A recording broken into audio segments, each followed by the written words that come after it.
যুক্তরাষ্ট্রের সাথে উত্তেজনার মধ্যে ইরানের পাশে দাঁড়ালো আরব সহ বেশ কয়েকটি উপসাগরীয় দেশ।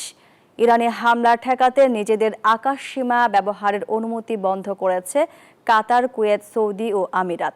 ফলে মধ্যপ্রাচ্যে ইসরায়েল ও যুক্তরাষ্ট্র এক প্রকার কূটনৈতিক সংকটে পড়েছে।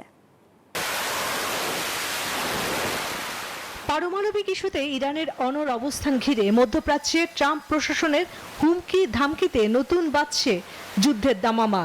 যুক্তরাষ্ট্র যখন ইরানের হামলায় হুমকি দিচ্ছে, তখন ইরান নিজেদের সামরিক বাহিনীকে প্রস্তুত রাখার ঘোষণা দিয়েছে।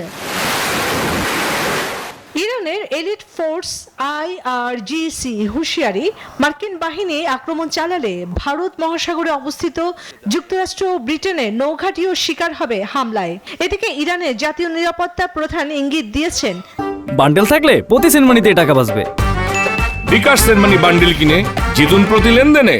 দেশটি নিজেদের পরমাণু কর্মসূচি আরো জোরদার করতে পারে। যুক্তরাষ্ট্র সম্প্রতি ইরানের মিত্র ইয়েমেনের হুতিদের উপর বিমান হামলা চালিয়েছে।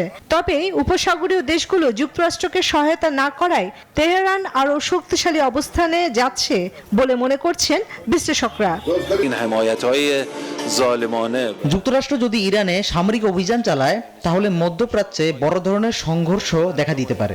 ইরান পাল্টা হামলার জন্য প্রস্তুত এবং উপসাগরীয় দেশগুলোর এই অবস্থান তাদের কৌশলগত সুবিধা দেবে।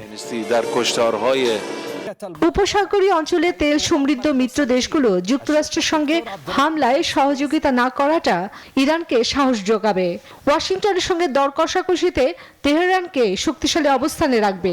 বিশ্ব কূটনীতিতে ইরান ও যুক্তরাষ্ট্রের এই উত্তেজনা নতুন মেরুকরণ তৈরি করতে পারে বলে মনে করছেন বিশ্লেষকরা। চন্দ্রা, নিউজ 24।